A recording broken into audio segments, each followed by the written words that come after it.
नमस्कार दोस्तों। कहानी गोल्ड में आज सुनिए हिंदी साहित्य जगत की वरिष्ठ लेखिका उर्मिला शिरीष जी की लिखी कहानी शहर में अकेली लड़की। दोस्तों, डॉक्टर उर्मिला शिरीष जी हिंदी साहित्य की एक प्रतिष्ठित वरिष्ठ कथाकार, उपन्यासकार और समीक्षक हैं। वह अपनी संवेदनशील कहानियों और मध्यम वर्गीय समाज, विशेषकर महिलाओं के जीवन और उनके संघर्षों के यथार्थवादी चित्रण के लिए जानी जाती हैं। उनकी कहानी पत्थर की लकीर पर दूरदर्शन द्वारा एक टेलीफिल्म का निर्माण भी किया जा चुका है। इसके अलावा देश के कई विश्वविद्यालयों में उनके साहित्य और कथा लेखन पर शोध कार्य हो चुके हैं। तो आइए सुनते हैं उन्हीं की लिखी एक कहानी, शहर में अकेली लड़की। वह अकेली रहती है इस शहर की बड़ी कॉलोनी के एक फ्लैट में। इस खूबसूरत शहर के आधुनिक लोगों की मानसिकता, स्वभाव, आदतों तथा कल्चर के बीच वह स्वयं को अलग थलग पाती है। इसलिए सबके बीच रहकर भी वह नितांत अकेली होती है।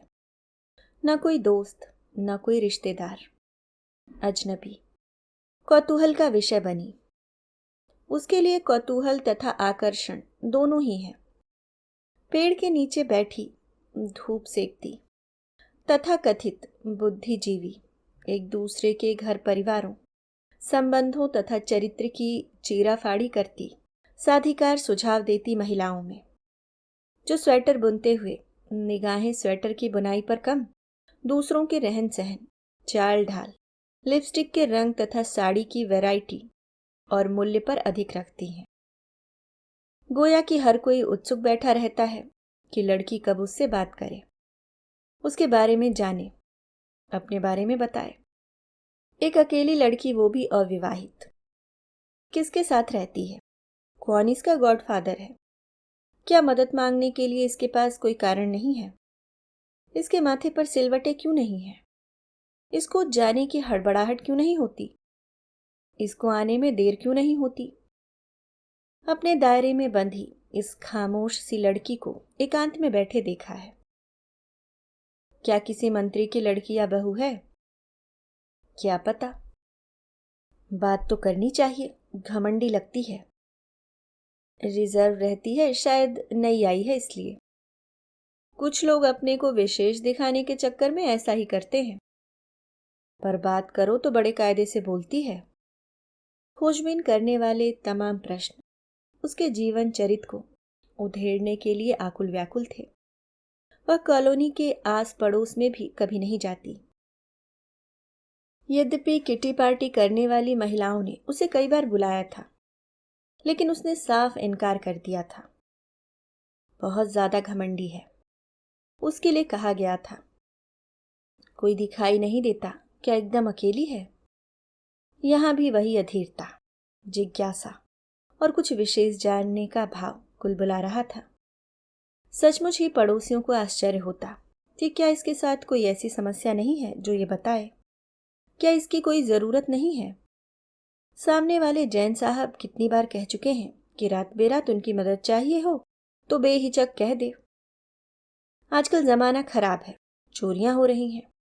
अकेली लड़की को देखकर लोग पीछा करते हैं, पता पूछते हैं। हर बार आते जाते देखकर मिसेस जैन के मन में कई सवाल उठते रहते हैं। इतने बड़े शहर में लड़की कहाँ और कैसे अपना समय बिताती है? किसके पास आती जाती है? इसकी शादी अभी तक क्यों नहीं हुई? क्या किसी के साथ प्रेम का चक्कर चल रहा है? या नई लड़कियां शादी ही नहीं करती, स्वतंत्र रहना चाहती हैं? उफ, क्या क्या रहस्य है। बुराई करने का कोई सूत्र इन बेचैन आत्माओं के हाथ नहीं लगता, क्योंकि न तो इस लड़की के घर कोई पुरुष आता जाता है और न ही सहेलियों का जमघट लगता है, क्योंकि उसका एक एक मिनट बंधा है अपनी दिनचर्या के साथ। शाम से खाना बनाकर अपनी स्टडी टेबल पर जा बैठती है। खिड़की के पार मैदान दिखाई देता है। सूर्यास्त की उदास परत दिखाई देती है। अर्धरात्रि का चांद खिड़की से अंदर आता दिखाई देता है। नक्षत्रों की भीड़ चमक सभी कुछ। ओह, क्या जीवन इतना भी निर्द्वंद होता है? मन फिर उद्भ्रांत होने लगा। सब कुछ इतनी बुरी तरह से बिखर गया है, टूट गया है कि कुछ भी जोड़ना समेटना मुमकिन नहीं लगता। खुली हवा, मुक्त आकाश, और दूसरी तरफ मैं, मेरे पिता, मेरी माँ, मेरी दीदी। जहाँ ठहरी वहीं दर्द की धारा बहने लगती है। लंबे दुबले झुर्रियों की डोरियों से भरे चेहरे वाले मेरे पिता, मैं कितना चाहती हूँ उन्हें। हार्ट अटैक के समय पापा के चेहरे की लकीरों को घंटों देखती रहती थी। हर पल सोचती रहती थी, पापा तुम नहीं जानते कि तुम क्या हो। संघर्षशील व्यक्ति, संवेदनशील पिता, लगातार मेहनत करने वाले इंसान। आप मेरी आत्मशक्ति हो, प्राणवायु हो। बिस्तर पर पड़े पापा की कमी उसे कितनी गहराई तक तोड़ गई थी। चलो पापा को खत लिख लूं, उसने अपने आप से दोहराया। पापा, मैं क्वार्टर के लिए प्रयासरत हूं। यहाँ हर काम अत्यधिक कष्टदायी, जटिल तथा सिफारिशी प्रक्रिया से होता है। जैसे ही क्वार्टर मिल जाएगा मैं आप लोगों को यहीं ले आऊंगी। आप तो जानते हैं पापा, मुझे अकेलेपन से कितनी घबराहट होती है। रात की एकांत भयावहता मायावी हो उठती है। सुबह उठकर सोचती हूँ तो हंसी आती है कि इन्हीं खिड़कियों के पास भूत के आकार प्रकार और चेहरे दिखाई दे रहे थे। आप अपना तथा मम्मी का ख्याल रखें। दीदी का पत्र उन्हें दे दे। दीदी, तुम्हारे अंदर फैली निर्जनता का अपार छोर छूने की कोशिश में मन कितना छटपटाने लगता है। मैं क्या करूं? मेरी चेतना, मेरी अंतरात्मा, मेरा वजूद, सभी कुछ उस वेदना से सना हुआ है। 8 वर्ष का इतिहास मेरी आंखों में भयावह यातनादायी साए की तरह खड़ा है। रक्त पिपासु समय, रक्त पिपासु पुरुष। सोचकर सिहरन होने लगती है कि लोग अपने स्वभाव, अपनी आदतों, अभिप्साओं, वासनाओं के कारण किसी की भी जिंदगी कितनी आसानी के साथ निर्ममता पूर्वक कुचल डालते हैं। मेरा मन चीखता रहता है कि क्यों हमारे सपनों और खुशियों को यूं नेस्तनाबूद किया गया है। पूरा इतिहास पढ़ डाला, हर युग में, हर काल में जाकर ढूंढ आई हूं अपने आप को। भटक रही हूं मैं, पर यह विचलन समाप्त नहीं होती। दीदी, तुम धैर्य रखो, हिम्मत से काम लो। हालांकि समझाने या सांत्वना देने तथा सहन करने में जमीन आसमान का अंतर होता है, फिर भी जीवन में स्तंभ तो चाहिए। हमारा कोई नहीं है ऐसा सोचकर यदि वे हमें बर्बाद करना चाहते हैं तो यह उनकी भूल है। असली ताकत तो आदमी के अंदर होती है। भयमुक्त इंसान ही अपनी रक्षा कर पाता है। सोचकर ताज्जुब होता है कि जिस पुरुष के साथ लड़की जीवन भर के सपने देखती है, उसके बच्चों को जन्म देती है, वही व्यक्ति उसकी देह और आत्मा को छील कर रख देता है। तुमने उनको 8 साल का समय दिया, पूरे 8 बरस उनके लिए जिए थे, रोते हुए, भूखे रहते हुए, अनथक काम करते हुए। अब तुम्हें इन सब से बाहर निकलना होगा। यदि ईश्वर है तो वह न्याय करेगा, सजा देगा, क्योंकि उन्होंने एक निर्मल आत्मा को कष्ट पहुंचाया है। वो खिलखिलाती घुंघराले बालों के साथ तेज दौड़ती मेरी दीदी की दौड़ को लकवा मार गया। इस लकवे को ठीक करना है दीदी। मैं तुम्हारी पीएचडी के लिए गाइड ढूंढ रही हूँ। जैसे ही गाइड के लिए बात हो जाएगी तुम यहाँ आकर सारे काम समझ लेना। वह जानती है अपनी परेशानियां, परिवार की विषम कठिनाइयां। दीदी कहाँ जाएंगी? एक उखड़े कटे तोड़े गए वृक्ष को पुनः रोपना आसान काम नहीं है। एक शत विशत मन मस्तिष्क को सामान्य बनाना शब्दों का करिश्मा मात्र नहीं है। पिता बीमार, कमजोर, डरे हुए, चिंतित, सारे कर्तव्यों से मुक्त होने के बाद भी 2 बेटियों की लंबी जिंदगी की किन किन तस्वीरों की कल्पना करके रातों रात छटपटाते होंगे। माँ की चिंता भरी आंखें और झुर्रियों के बीच बैठी निराशा उनके शेष जीवन को चूस रही है। जब भी आवाज तो जागते हुए मिलती है। भैया को मजबूरीवश जाना पड़ा, अब बचा कौन है उसके अलावा। इसलिए वह दिन देखती है न रात। उसकी नौकरी शौकिया नौकरी नहीं है। उसका घूमना तफरीह के लिए नहीं होता। कई काम उसके लिए अतिरिक्त आय का साधन होते हैं। हालांकि इन कामों की थका देने वाली बोझिलता उसे नागवार लगती है। जब भी बालों को पलटकर देखती है तो चांदी जैसी चमकीली लकीरों को और चौड़ा हुआ पाती है। शादी के पहले इतने सफेद बाल, फिर कोई कहेगा धोखा दिया, बताया नहीं कि लड़की के बाल सफेद थे। कई कई रातें उसने छत पर घूमते हुए गुजारी हैं। दीदी की बीती जिंदगी का एक एक दिन उसके ऊपर पाले की तरह पड़ा है। क्यों नहीं समझते लोग कि एक लड़की के पीड़ित होने से उस परिवार के कितने लोग पीड़ित हो जाते हैं, कितनों की नींद उड़ जाती है, मुस्कुराना छोड़ देते हैं, रिश्तों की पवित्रता और गहराई से विश्वास उठ जाता है। जवान होती लड़कियों के सपने चूर चूर हो जाते हैं। कौन कहता है कि इतने पढ़े लिखे समाज में लड़कियों पर अत्याचार नहीं होते? मुझसे पूछो, मेरी आंखों ने जो देखा है वो कितना कुरूप और दर्दनाक था। मैं अकेली रहती हूँ, यह जानकर कितने लोग अनाम फोन करते हैं। अश्लीलता से भरी बातें सुनकर उसका जी मिचलाने लगता है। उस रात दीदी उसके पास रुकी थी। फोन की घंटी बजने पर उन्होंने फोन उठा लिया। दूसरी तरफ से गंदी बातों का प्रवाह चल रहा था। दीदी के तो हाथ पांव कांपने लगे। भावावेश में फोन पटक दिया। वही लोग करवाते होंगे, जानते हैं कि तुम अकेली रहती हो, सोचते होंगे कानूनन पराजित नहीं कर पाए तो मानसिक रूप से तोड़ने के लिए छुपकर वार करो। कभी 4-6 लोग इकट्ठे हो जाएं या कुछ फेंक दिया तो। तुमने मेरे लिए जो कुछ किया उससे चिढ़े बैठे हैं। न तुम पुलिस में शिकायत करती। तुम नहीं जानती कि वह कितना बड़ा गुंडा है। कहीं वह। दीदी रोए जा रही थी। वह कुछ नहीं कर पाएगा। और फिर क्या सब कुछ होने देती? उन सबको एहसास होना चाहिए। मेरे यहाँ आकर रोड पर खड़े होकर कैसी बकवास की थी। पापा और भैया का नाम लेकर हजारों गालियां दी थी। और मेरे बारे में तुम तो जानती हो उसकी भाषा। FIR न लिख सके, इसके लिए पुलिस वालों को पैसा देकर आया था। मैं 3 बार पुलिस कमिश्नर के पास गई थी, तब रिपोर्ट लिखी गई थी। इसके अलावा कोई रास्ता नहीं था। तब से मेरा सारा भय निकल गया। करने दो, क्या करता है। फोन करवाकर कब तक परेशान करेगा। दीदी स्तब्ध और निराश, चिंतित और व्यथित। वह जानती हैं विनी की शादी न करने की वजह। सबसे बड़ी अड़चन तो वह स्वयं ही है। वृद्ध माता पिता की चिंता भी उसे घेरे रहती है। जहां भी शादी की बात होती वह एक ही शर्त रखती, मेरे माता पिता मेरे साथ रहेंगे। विनी, क्या तुम्हें अपनी उम्र का ख्याल नहीं है? है दीदी, मैं भी शादी करना चाहती हूँ, पर ऐसे चक्रवात में सबको छोड़कर नहीं। मम्मी पापा को कहाँ छोड़ दूँ, किसके भरोसे? भैया कब लौटेंगे नहीं मालूम। हम भी उन्हें भाग्य के हवाले कर दें। जहां मैं रहूंगी आसपास रख लूंगी, ताकि मेरे सामने रहें। कोई नहीं मिलेगा ऐसा, सब मतलबी होते हैं। तुम कुछ करने लगोगी तो मुझे संतोष होगा। मैं क्या करूं, बोलो। अपनी थीसिस लिखना शुरू कर दो। दोनों बहनें रात रात भर जागकर काम करती। एक एक पल स्याही से रंगा होता, किताबों का ढेर लगा होता। कभी वह बोलती तो दीदी लिखती, और कभी दीदी बोलती जाती। उस रात लिखते वक्त उसकी निगाहें दीदी के कंधे पर पड़ गई।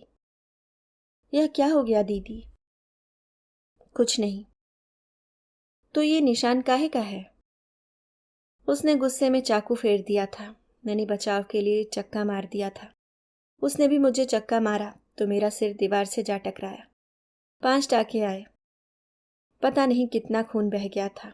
एक बार चाकू से मारना चाहता था, तब मैं छत पर जाकर छुप गई थी टंकी में। पूरा घर परेशान। सुबह उतर कर आई थी। मैंने किसी से आज तक नहीं बताया। पूरा घर चिक चिक करता रहता था। तब मैंने गले में रस्सी लटका ली थी। हल्का सा झटका लग गया था। मुझे लगा आंखें घूम गई हैं और मैं मौत से रूबरू होकर लौटी हूँ।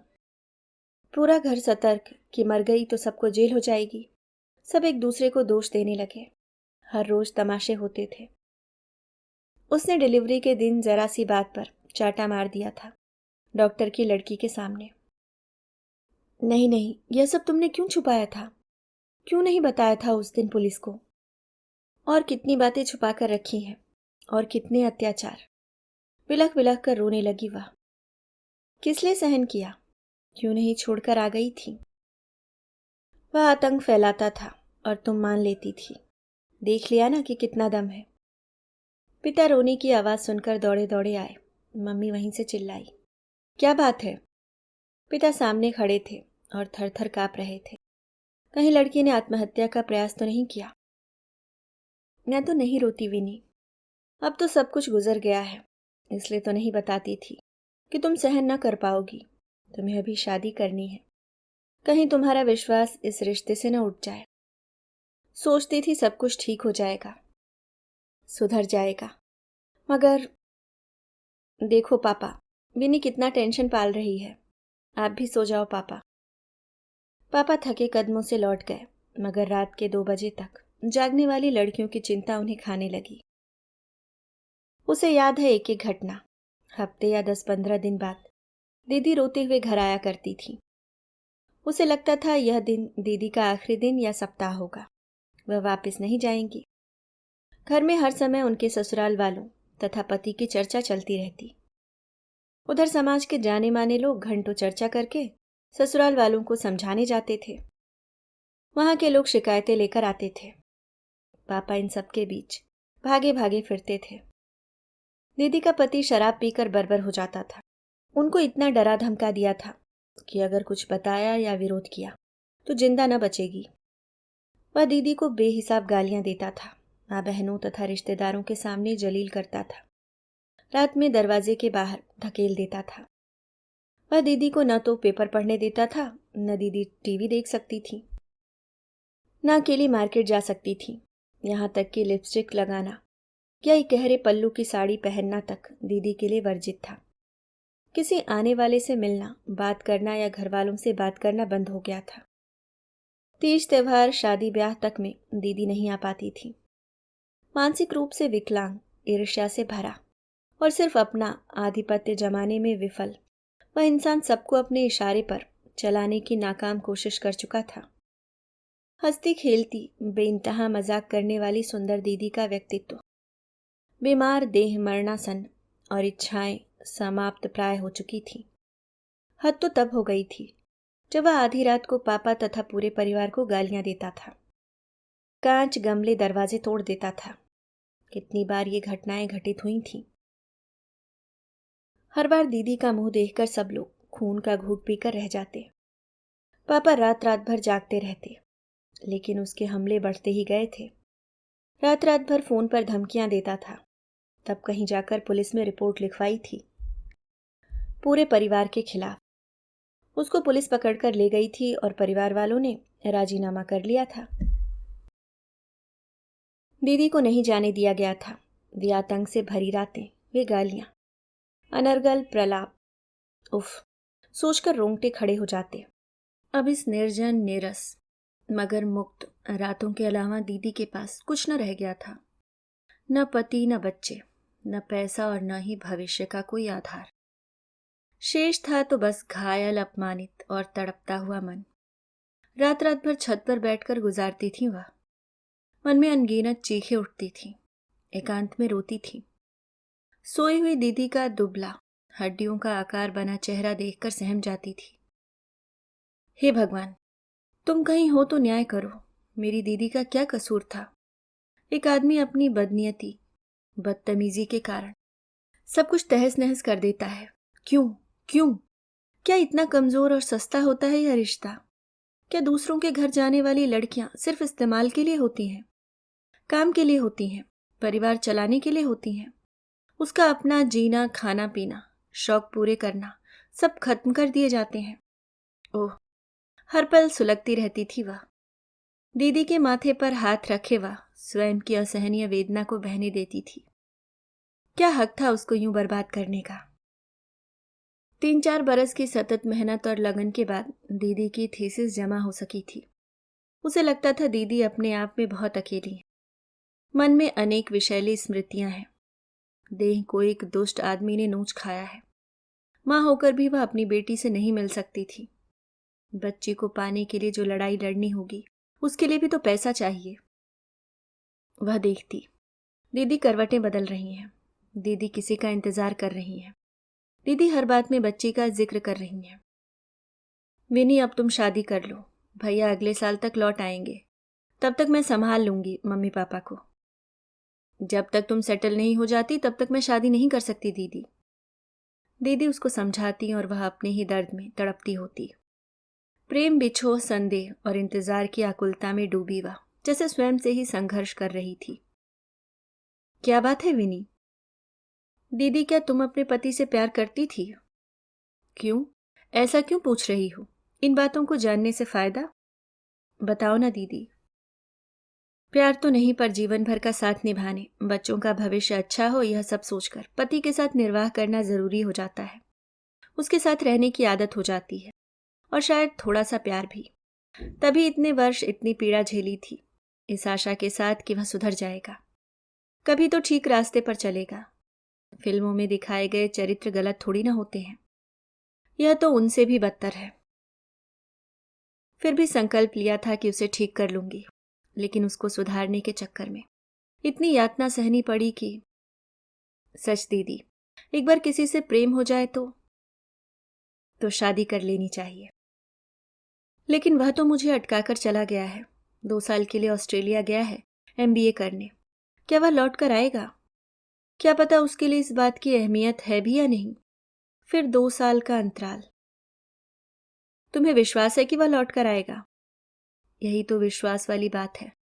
प्रतीक्षा करते हैं उसके लौटने की। जिस दिन दीदी के तलाक का फैसला हो रहा था, उस दिन दीदी का चेहरा एकदम उदास था। वह खास इसलिए दीदी के पास चली गई थी कि उन्हें संभाल सके।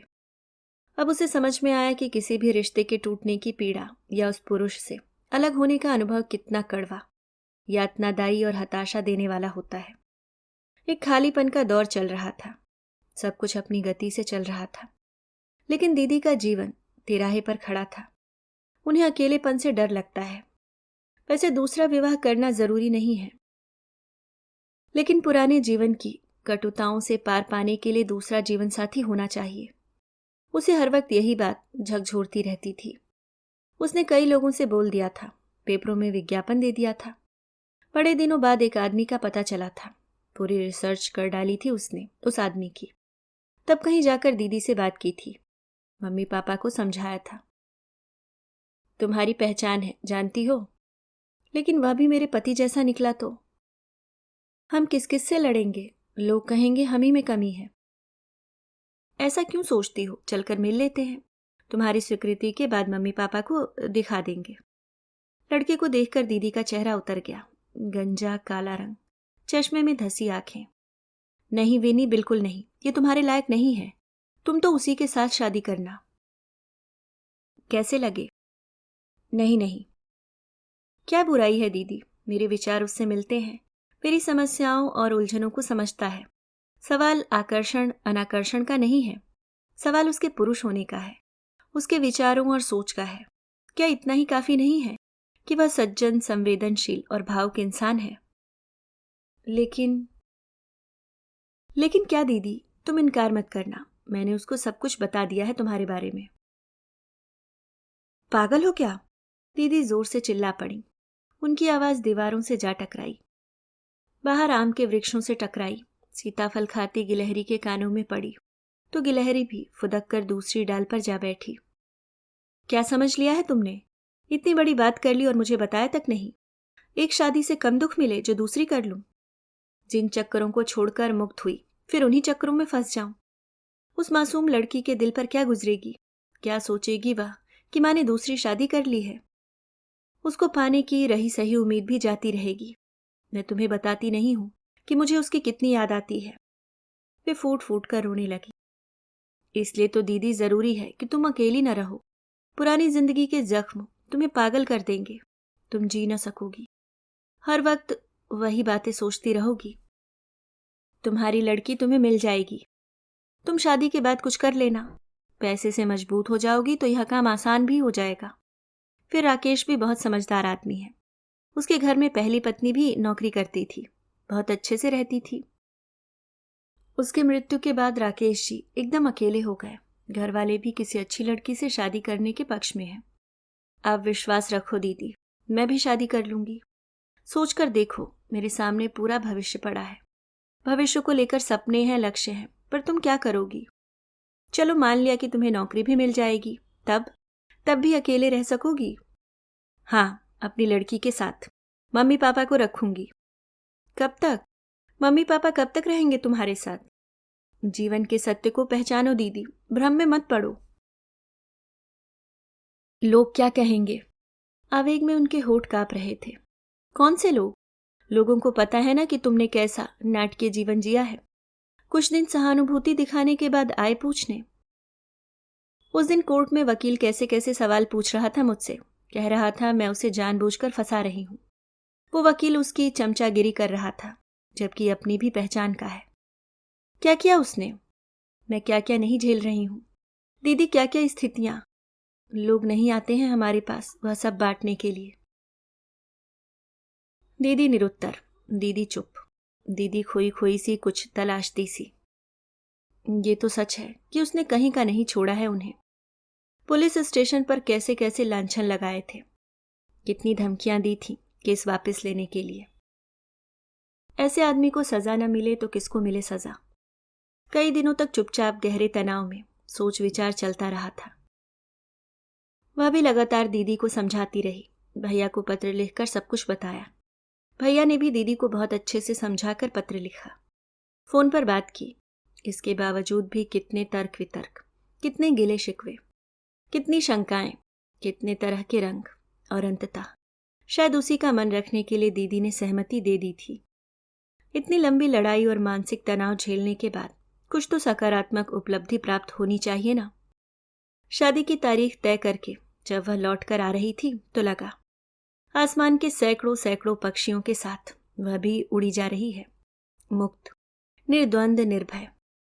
वह फिर उसी शहर की सड़कों पर दौड़ी जा रही है जहां नितांत अकेली और रहस्यमयी होकर रहती है, और सैकड़ों सवाल उसके इर्द गिर्द घूमते रहते हैं। अभी आप सुन रहे थे हिंदी साहित्य की वरिष्ठ लेखिका उर्मिला शिरीष जी की लिखी कहानी शहर में अकेली लड़की।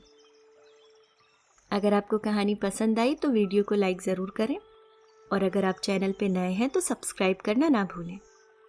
मिलती हूँ किसी और नई कहानी के साथ, तब तक के लिए मुस्कुराते रहिए। धन्यवाद।